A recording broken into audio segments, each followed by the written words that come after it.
Okay, I hope you still have the patience to listen to me. After Evelyn's epiphany, remember an epiphany is a sudden revelation, okay, we have Gabriel's epiphany. The story comes from the last short story that is a kind of epilogue of Dubliners called The Dead. Page 257.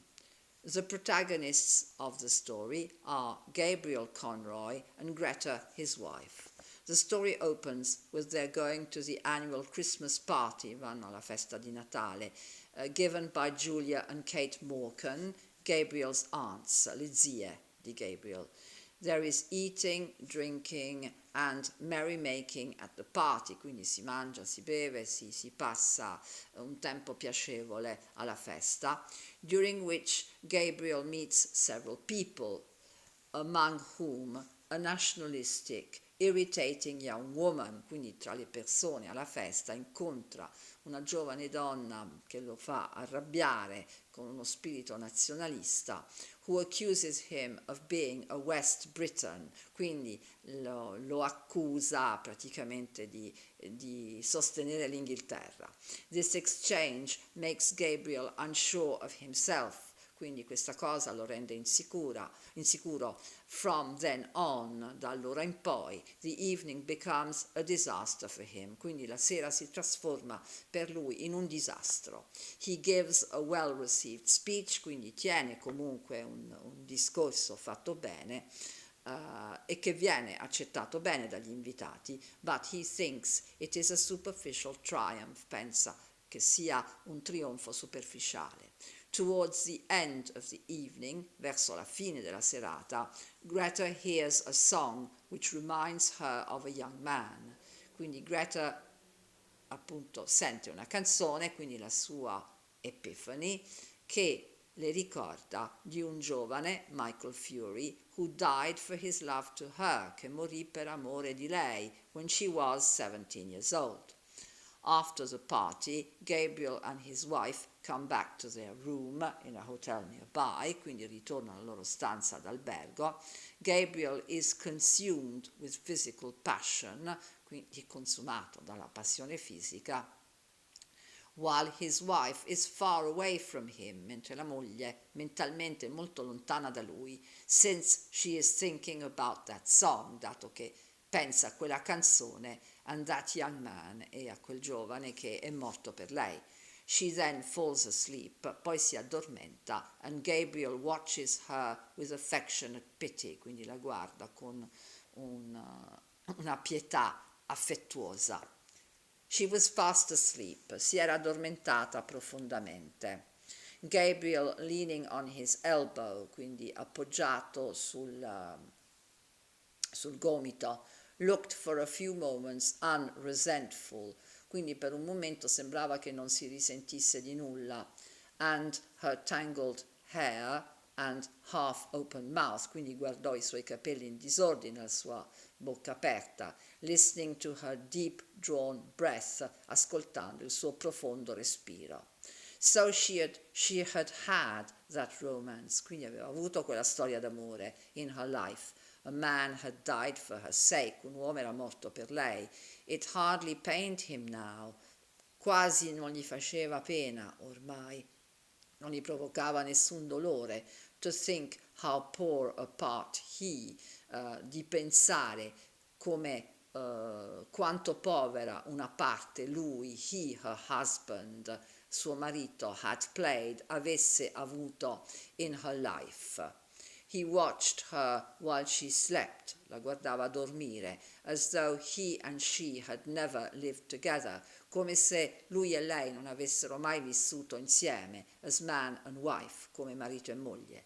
His curious eyes rested long upon her face and on her hair, quindi il suo sguardo rimase a lungo sul suo volto, sui suoi capelli, and as he thought of what she must have been then, e come lui pensava a quello che lei era allora, in that time of her first girlish beauty, all'epoca della sua bellezza di ragazza, a strange friendly pity for her entered his soul, una strana pietà amichevole entrò nella sua anima. He did not like to say even to himself that her face was no longer beautiful.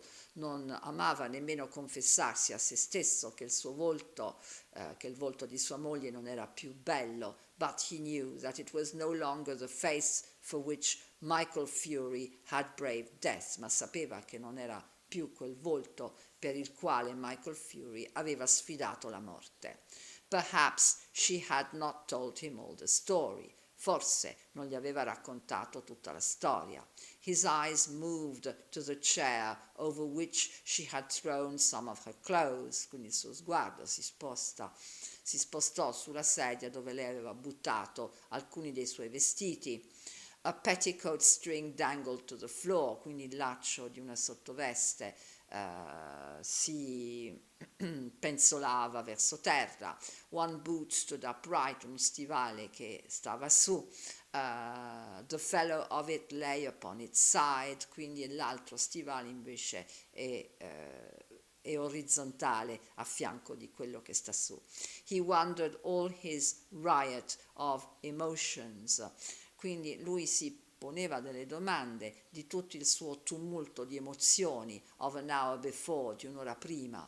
From what had it proceeded? Da che cosa era venuto? From his aunt's supper, dalla cena della zia, from his own foolish speech, dal suo discorso imprudente, from the wine and dancing, dal vino, dal ballare, the merrymaking, quindi da passare un momento piacevole, when saying good night in the hall, quindi quando poi aveva salutato tutti nell'ingresso, the pleasure of the walk along the river in the snow, quindi il piacere della camminata lungo il fiume nella neve.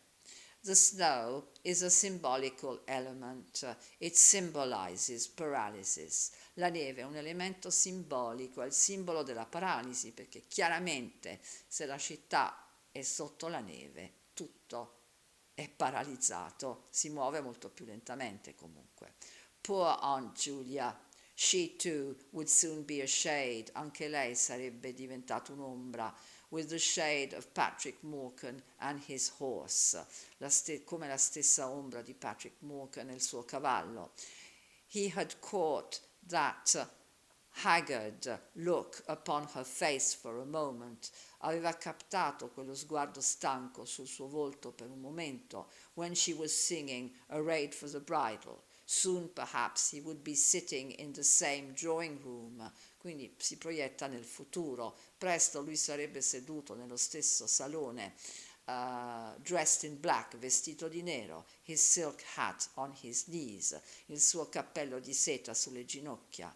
The blinds, quindi gli scuri, would be drawn down, sarebbero stati chiusi, and Aunt Kate would be sitting beside him, crying and blowing her nose and telling him how Julia had died. Quindi lui vede la morte della zia.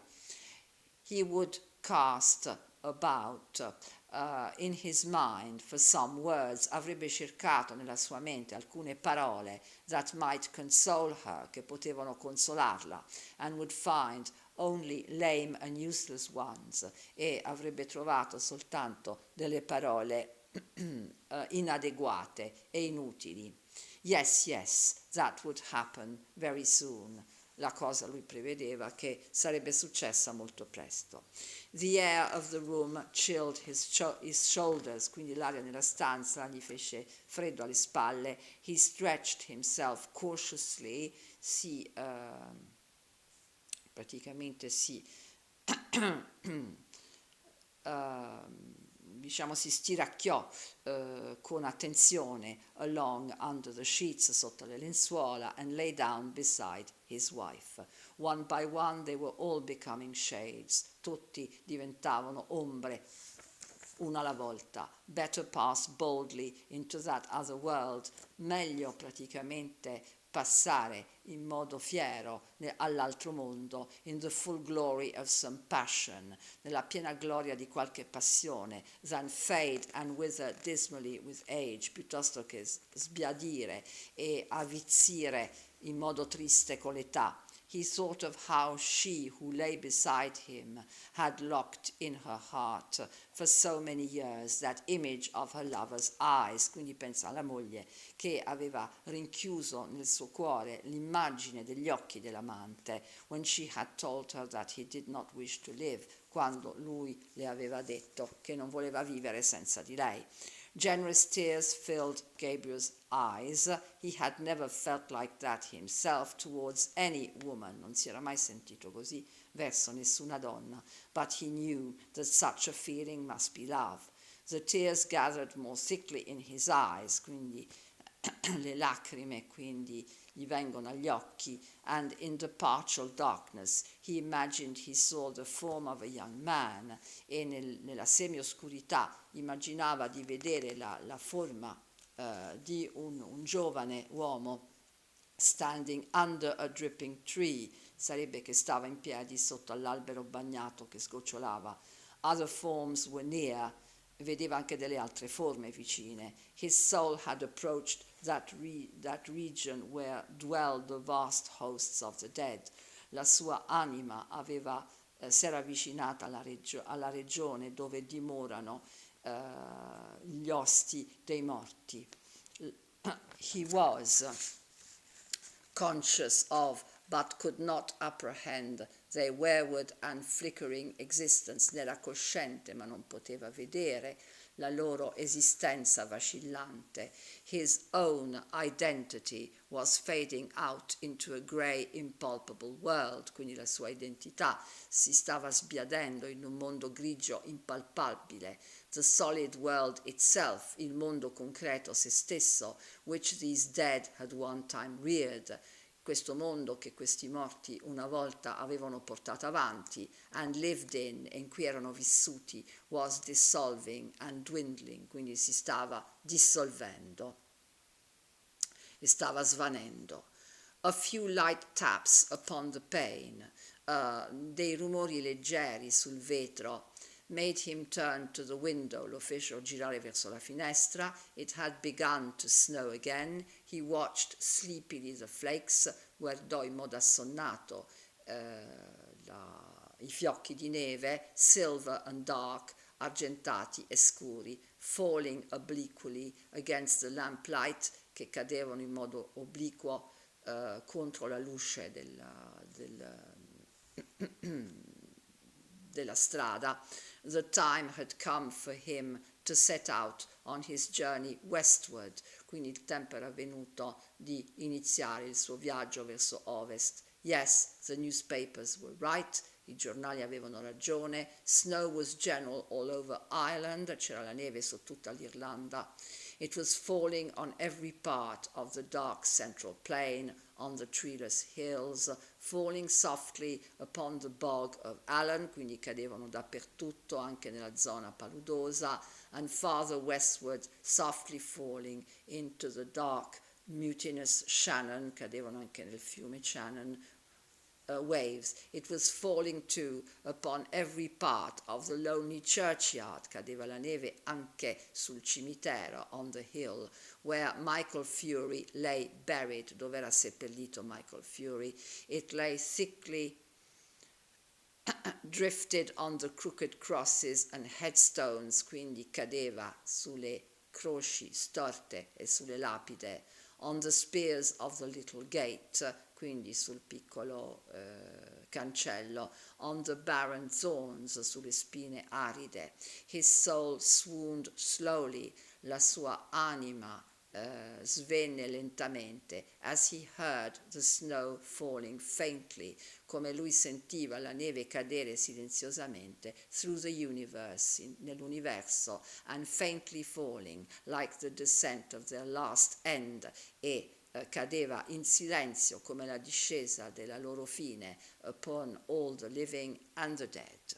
Okay, right, so you see that it is the conclusion and the meaning of the snow being the symbol of the paralysis of Dublin. Right, goodbye. We finished all our lessons.